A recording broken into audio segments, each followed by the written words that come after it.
ইসলামের মধ্যে বলা হয়েছে নারী পুরুষ কখনো সমান হতে পারে না। আইম্মে জাহিলিয়াতের যুগে নারীদের কোনো সম্মান ছিল না। আপনি ইতিহাসের পাতা খুলে দেখবেন চায়নার মধ্যে নারীদেরকে কোনো সম্মান করা হতো না। তো ইসলাম নারীদেরকে সম্মান দিয়েছেন। ইসলাম নারীদেরকে কী করেছেন? সম্মান দিয়েছেন। তো ইসলাম একটা সময় নারীর কোনো সম্মান ছিল না। রাসূল সাল্লাল্লাহু আলাইহি সাল্লামের জমানায় আনাস ইবনে মালিক রাদিয়াল্লাহু তাআলা আনহু এরকমভাবে তার কন্যা সন্তান জন্মগ্রহণ করার সাথে সাথে তাদেরকে মাটির মধ্যে পুঁতে ফেলা হতো। আনাস ইবনে মালিক রাদিয়াল্লাহু তাআলা আনহু তিনি রাসূল সাল্লাল্লাহু আলাইহি সাল্লামের দরবারে এসে কান্না করে বলতেছে, আল্লাহ রসুল, আমি আমার মেয়েকে মাটির নিচে পুঁতে ফেলেছি। নাউজুবিল্লাহ। আনাস ইবনে মালিক রাদিয়াল্লাহু তাআলা আনহু এরপর যে তিনি সাহাবী হয়েছেন, এরপরে রাসূল সাল্লাল্লাহু আলাইহি সাল্লাম সান্নিধ্যে এসে তিনি ইসলাম ধর্ম গ্রহণ করেছেন, কিন্তু এর আগে তিনি এই কাজটা করেছেন।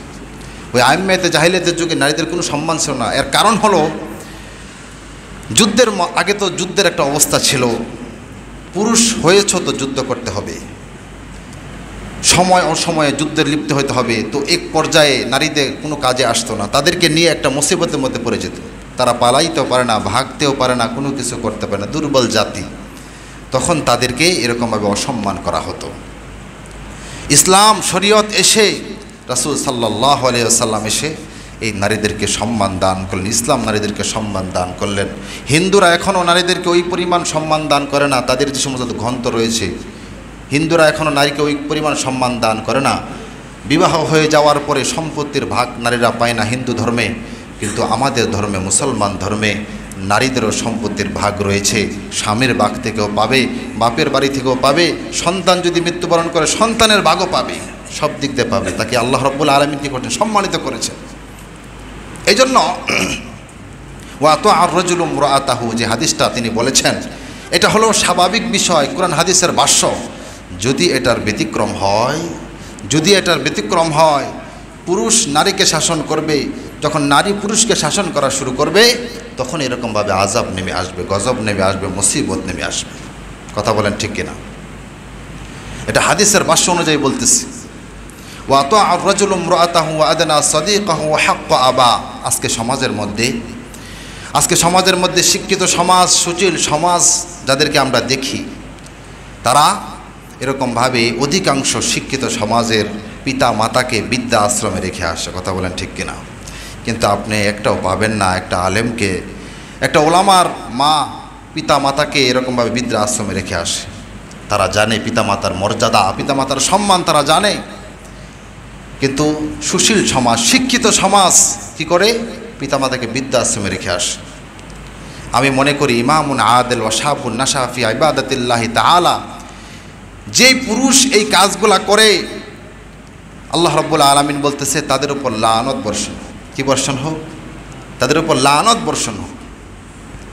যে স্ত্রীর কথায় পিতামাতাকে বৃদ্ধা আশ্রমে রেখে আসে, আর এই কাজগুলা যারা বেশি করে সুশীল সমাজেরা এবং শিক্ষিত সমাজ, আপনারা দেখবেন।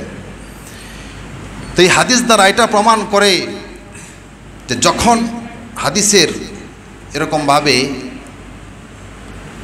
বিরোধিতা হবে, হাদিসের উল্টা দিক কায়েম, যেটা হাদিসে বলা হয়েছে এটার বিরুদ্ধাচরণ হবে, তখনই মুসিবত আসবে। এরকমভাবে ভূমিধস শুরু হবে, প্লানি কাবন শুরু হবে, শিলাবৃষ্টি শুরু হবে। তা আল্লাহ রাব্বুল আলামিন একটা বলেছেন, আর আমি কি করতেছি? আরেকটা করতেছি। সমাজের মধ্যে যখন উল্টা দিক শুরু হবে, তো যে হাদিসটা আমি তেলাওয়াত করেছি, ওয়াতুআ আর-রাজুলু ইমরাআতাহু ওয়া আদনা সাদীকাহু ওয়া হাক্কা আবা, রাসূল সাল্লাল্লাহু আলাইহি ওয়াসাল্লামের জমানার মধ্যে এরকমভাবে তিনি স্পষ্ট ভাষায় বলে দিয়েছেন যে নারীদের কোনো সম্মান ছিল না, ইজ্জত ছিল না। আজকের নারীরা স্বাধীনতা চায়। কি চায়? স্বাধীনতা চায়। তারা কি করবে? এরকমভাবে ঘোরাফেরা করবে। এজন্য আপনারা দেখবেন বিভিন্ন গণমাধ্যমে আপনারা দেখবেন যে স্বামী স্ত্রীর বিচ্ছেদ হইতেছে, এই সমস্যা ওই সমস্যা, কত সমস্যা হইতেছে সমাজের মধ্যে। আজকে যদি কোরআন অনুযায়ী চলা হতো, কোরআনের আইন মানা হতো, হাদিসের আইনগুলো মানা হতো, তাহলে এই সমস্যাগুলো হতো না। কথা বলেন ঠিক কিনা? ওয়াতুআ আর-রাজুলু ইমরাআতাহু ওয়া আদনা সাদীকাহু, এগুলা যখন বেশি হবে তখনই মুসিবত আসবে। এরপরে রাসূল সাল্লাল্লাহু আলাইহি ওয়াসাল্লাম বলতেছে ওয়া আদনা সাদীকাহু ওয়া হাক্কা আবা, সমাজের মধ্যে যখন এরকমভাবে সন্তানগুলা পিতামাতার অবাধ্য হয়ে যাবে, সন্তানগুলা পিতামাতার অবাধ্য হয়ে যাবে, বন্ধুবান্ধবকে কাছে টেনে নেবে, পিতামাতাকে দূরে সরিয়ে রাখবে, বন্ধুবান্ধবকে কাছে টেনে নেবে, পিতামাতাকে দূরে সরিয়ে রাখবে, সন্তানের কথা বলা হইতেছে। আজকে সমাজের মধ্যে আপনার সন্তানকে যখন আপনি ছোট সময় থেকে ওরকমভাবে ইসলামের শিক্ষা, দ্বীনের শিক্ষা না দিবেন, একটা সময় অতিবাহিত হওয়ার পরে সেই সন্তান আপনার এরকমভাবে বিরোধিতা করবে, সেই সন্তান আপনার কথা শুনবে না, সেই সন্তান পিতামাতার কথা শুনবে না, অবাধ্য হয়ে যাবে, আর এর দায় আপনার উপর আসবে। আর এই কারণ, এটা আপনারই অপরাধ।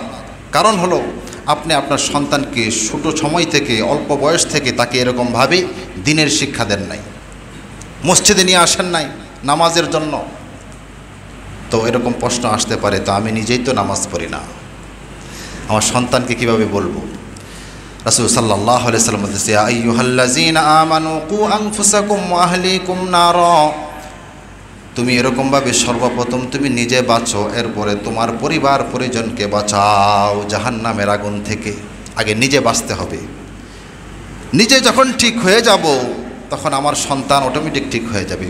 ঘরের মধ্যে যখন কেউ নামাজ আদায় করে তখন ছোট বাচ্চারা, সন্তানরা কী করে?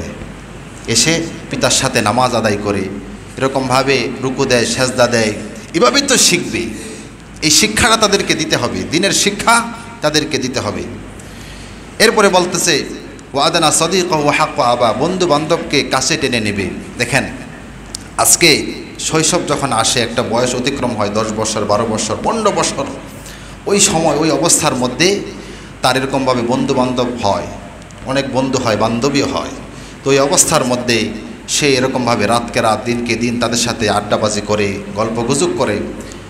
পিতা রাতকে রাত এরকমভাবে বসে থাকে, তাকে ফোন করে, বাবা আসো, ঘরে আসো।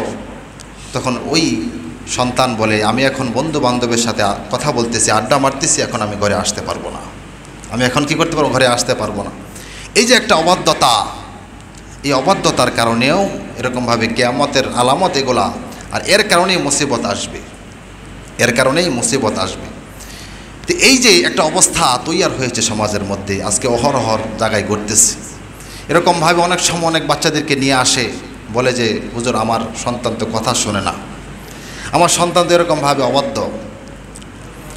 এর জন্য আমি সর্বপ্রথম দায়ী করব পিতা মাতাকে, কারণ তাদেরকে ওই শুরু থেকে তাদেরকে ওই শিক্ষাটা দিতে হবে, ইসলামের শিক্ষা, দ্বীনের শিক্ষাটা দিতে হবে। যখন ওই শিক্ষাটা তারা পাবে, দ্বীনের শিক্ষা, ইসলামের শিক্ষা, ইসলাম হলো শান্তির ধর্ম, ইন্নাদ-দীন ইনদাল্লাহিল ইসলাম, ওই শিক্ষাটা যখন তারা পাবে তখন আস্তে আস্তে তারা এরকমভাবে খারাপ সঙ্গ, অসৎ সঙ্গ থেকে তারা দূরে থাকবে, পিতা মাতার খেদমত করবে, তাদের পিতা মাতার এরকম বাধ্য হবে। একটা সময় এরকমভাবে অতিবাহিত হওয়ার পরে 15 বছর 20 বছর পরে সে এরকমভাবে বকাটে ছেলেদের সাথে উঠা বসা করার কারণে একটা পর্যায়ে সে কি হয়ে যায়? বকাটে হয়ে যায়। একটা সময় সে এরকমভাবে নেতামি করে, একটা সময় অতিবাহিত হওয়ার পরে সে এলাকার নেতা হয়ে যায়। এরকমভাবে অবস্থা তৈয়ার হতে হতে সে একটা পর্যায়ে অনেক বড় নেতা হয়ে যায়। তখন তাকে আর কেউ আটকাতে পারে না, তার পিতা মাতা দূরের কথা, সমাজের কোনো ব্যক্তিও তাকে আটকাইতে পারে না। একটা অবস্থা এরকম সময় হয়ে যায়। এজন্য আমাদের সন্তানগুলাকে এখন থেকেই ইসলামের শিক্ষা, কোরআনের শিক্ষা, এরকমভাবে বিভিন্ন আলেমদের সাথে পরামর্শ সাপেক্ষে চলতে হবে যে আমার সন্তানকে কিভাবে সে তো এরকমভাবে বকাটে হয়ে যাইতেছে, খারাপ হয়ে যাইতেছে, তো তাকে কিভাবে এরকমভাবে ভালো রাস্তার মধ্যে নিয়ে আসা যায়। যদি এখন আপনি না নিয়ে আসেন, পরবর্তীতে অবস্থা আরও খারাপ হবে।